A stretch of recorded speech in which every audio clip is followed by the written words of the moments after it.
Primera Samuel capítulo 17, vamos a leer del verso al 1 al 4, luego el verso 8. Salió del campamento de los filisteos un paladín, el cual se llamaba Goliat de Gat, y tenía una estatura de casi 3 metros. Verso 8. Y se paró y dio voces a los escuadrones de Israel, diciéndoles: ¿para qué os habéis puesto en orden de batalla? ¿No soy yo el filisteo y vosotros los siervos de Saúl? Escoged de entre vosotros un hombre que venga contra mí. Todos los cristianos, todos los creyentes conocemos ya esta historia bastante, o por lo menos lo suficiente, que trata acerca de la gran victoria de un jovencito, de un adolescente prácticamente llamado David, que sin tener armas de guerra, las armas de guerra convencionales de ese tiempo, sin tener ninguna de esas armas, sin embargo se enfrentó a un, dice en el verso 4, a un paladín. La palabra paladín significa a un campeón. Goliat no era cualquier guerrero, cualquier hombre. Era un campeón entre todos los guerreros filisteos. El campeón. Campeón en guerra, con armas de guerra propiamente. Sin embargo, David terminó matando a ese paladín, a ese campeón.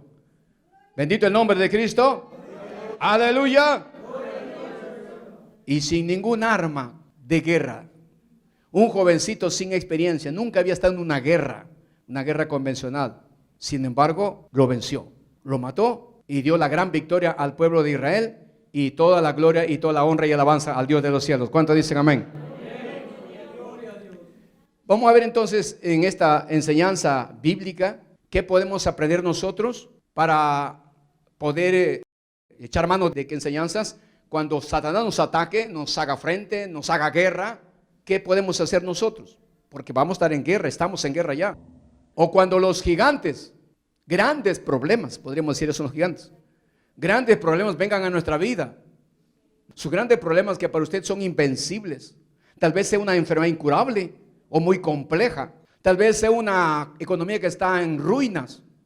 Tal vez sea su matrimonio que está a punto de desmoronarse o al divorcio. Tal vez sean sus hijos que usted dice: ya estos no tienen solución, ya no hay esperanza de cambio. No sé cuál puede ser el gigante que usted puede tener, pero esos grandes problemas lo vemos así como invencibles y que ya no hay solución, y nos dejamos vencer por esos gigantes. Vamos a ver entonces qué podemos aprender de esta enseñanza. Lo primero que tenemos que ver es que Satanás es un bocón, diríamos. Dice en la primera parte del verso 4: salió entonces del campamento de los filisteos un paladín, ya le dije, es un campeón. ¿Y qué hizo? El verso 8 dice, la primera parte: y se paró y dio voces a los escuadrones de Israel. ¿Qué hizo este paladín, este gigante?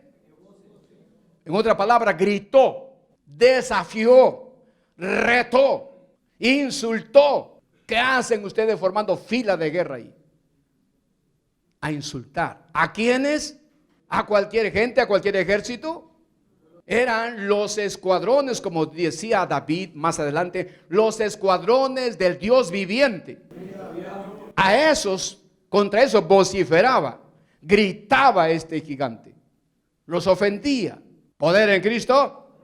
No tenía ninguna consideración porque no sabía o no entendía a quién representaban esos escuadrones. Yo creo que él sabía que esos escuadrones de Israel, años atrás, al mando de Josué, habían solamente marchado y gritado alrededor de los grandes muros de Jericó, y después de 7 días esos muros habían caído totalmente y fue conquistada la ciudad de Jericó. Toda la gente murieron a filo de espada y la ciudad misma terminó en cenizas. ¿Qué escuadrones estuvieron al mando de esa batalla con tan grande victoria? Los escuadrones de Jehová. ¡Aleluya! Esos muros que eran de altura entre 6 a 9 metros, entre 6 a 9 metros de altura, y de ancho entre 4 a 6 metros, doble muros. Los escuadrones de Jehová derrotaron a ese pueblo de Jericó, porque era el ejército del Dios Todopoderoso. Sin embargo, a esos, ¿qué está haciendo el bocón Goliat? Lo está gritando, lo está retando, lo está desafiando. ¿Poder en Cristo? ¿Ve usted la osadía que tiene Satanás de insultar, de agredir? Repetimos, no era cualquier ejército de hombrecitos por allí. No. Ahora, mientras este campeón de los filisteos gritaba así, levantaba la voz contra el ejército de Israel, lo que llama la atención es que ninguno de allí del ejército salía para defender la honra de Jehová de los cielos. Ninguno. No había un hombre, un soldado del ejército que saliera a decir, bueno, alto, cállate, deja de insultarnos. ¿Poder en Cristo? Goliat representa a Satanás y le encanta insultar, le encanta atemorizar, le encanta desafiar, retar, meter o inculcar miedo, sobre todo a los creyentes. ¿Poder en Cristo? Le gusta meter miedo, poner miedo, asustarlos, poner nerviosos. Poder en la sangre de Cristo.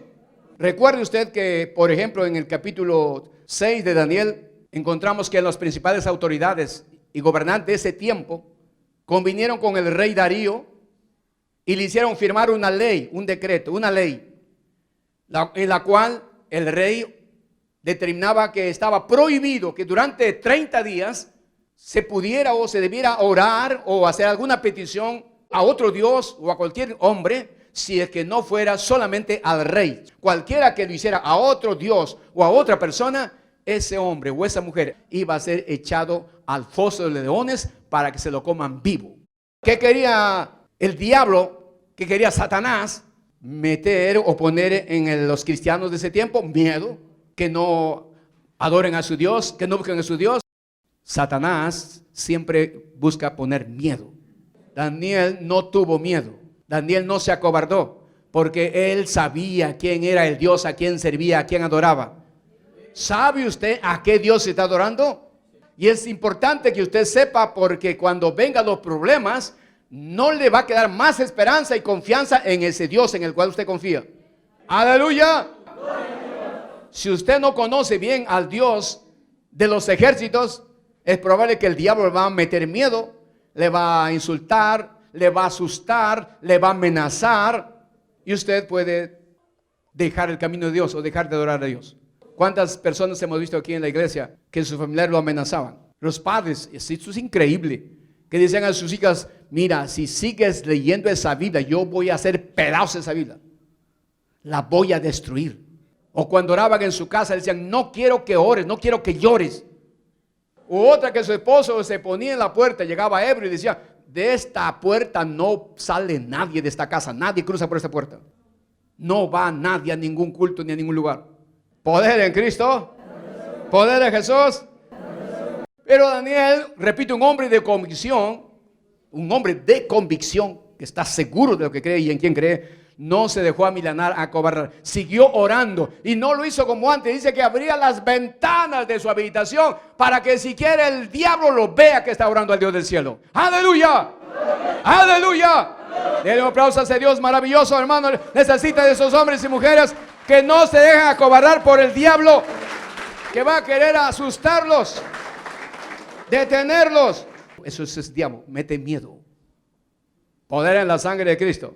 Pero siempre hay hombres y mujeres valientes, como hubo allá, tal vez no en el ejército mismo de Israel, sino vamos a ver que hubo otro que sí sacó la cara, diríamos, por la obra de Dios, por la causa del cielo, por el ejército de Dios. ¡Aleluya! Porque el Dios del cielo estuvo ahí para defenderlo. Cuando uno sabe en qué Dios ha creído, cuando tiene una convicción, no solamente de oídas, que lo oyó, que lo contaron, que dicen por ahí, usted debe buscar por esas experiencias personales con el Dios del cielo para que pueda tener una fe firme, sólida. A su nombre, gloria. Segunda cosa que vemos aquí en esta historia. Satanás busca dividir al pueblo. Mire usted el verso 8, voy a leer el verso 8, pero la segunda parte. El gigante decía, ¿para qué os habéis puesto en orden de batalla? ¿No soy yo el filisteo? ¿Y vosotros los siervos de Saúl? Escuche esto. Escoged entre vosotros a un hombre que venga contra mí. ¿Por qué no quería que vaya todo el ejército? ¿Por qué solo uno? Dividir, quebrar la unidad. Verso 10. Y añadió el filisteo, Hoy os he desafiado al campamento de Israel. Otra vez dice, dame un hombre que pelee conmigo. Poder en Cristo.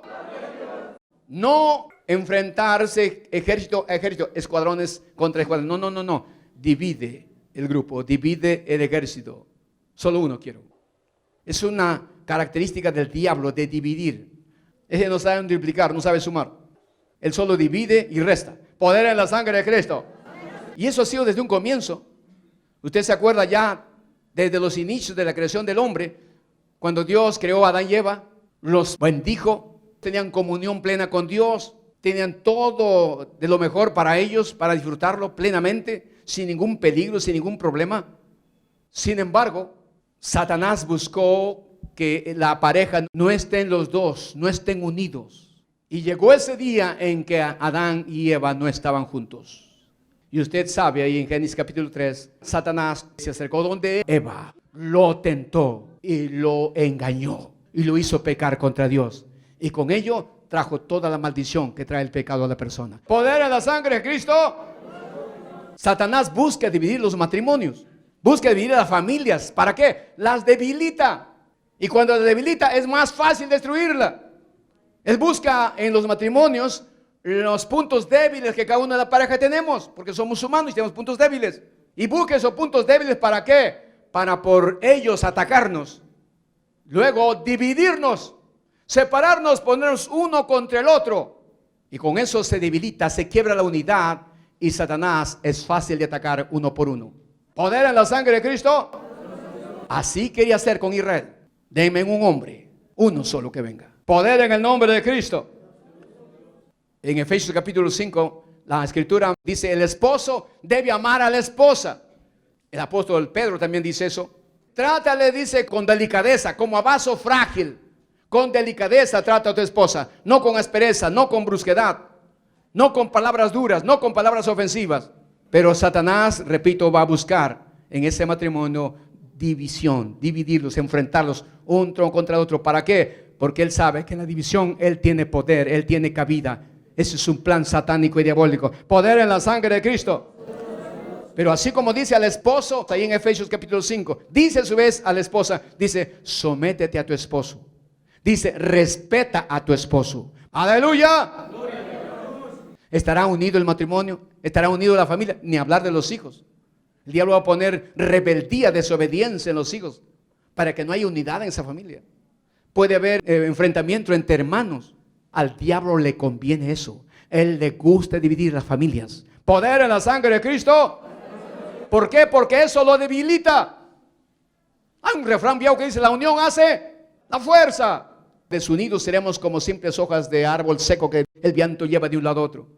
Pero juntos y unidos seremos como una gran roca que nadie lo puede mover. Y mucho más si estamos agarrados, asidos, cogidos de la mano del Dios Todopoderoso. ¡Aleluya! No se olvide, chequee, revise cómo está su matrimonio, cómo está la familia. ¿Estamos unidos los que somos casados? ¿Hay esa unión? ¿Con los hijos hay esa comunión? ¿Hay esa fortaleza? Los esposos obviamente deben coordinar todo lo que tienen que hacer en su hogar. Deben orar a Dios para que Dios les guíe cómo llevar ese hogar en unidad, en bendición. Alabado sea Cristo. Mire, abra su Biblia en el libro de Eclesiastés capítulo 4, verso 9, para ver la importancia de la unidad, el poder de la unidad. Eclesiastés capítulo 4, verso 9 al 10. Dice lo siguiente, versión Biblia en lenguaje sencillo. La verdad, más valen dos que uno, porque sacan más provecho de lo que hacen. Además, si uno de ellos se tropieza, el otro puede levantarlo. Pero pobre del que cae y no tiene quien lo ayude a levantarse. Voy al verso 12. Una sola persona puede ser vencida, pero dos ya pueden defenderse. Y si tres unen sus fuerzas, ya no es fácil derrotarlas. ¡Aleluya! Dos son mejor que uno. Si uno cae, el otro lo levanta. Si uno se cansa, no tiene fuerzas, el otro lo ayuda. Si uno enferma, el otro lo cuida. ¡Aleluya! ¡Aleluya! Pero si no vive en unidad, está solo, está dividido, cae quien lo levanta. Su trabajo que realice es menos eficaz. No va a poder tener más fuerza, más alcance, más efectividad que si son 2 o más. Y si son 3, dice, no hay quien lo divida, es mucho más resistente. En la versión que tiene usted dice, cordón de 3 dobleces. Es difícil de romperlo. Cuando una familia está bien unida, Satanás no puede dividirla, no puede fraccionarla. ¿Y cómo se une el pastor? Alrededor de Cristo. Cristo es la razón, mediante su amor sincero y puro, de unir la familia. ¡Aleluya!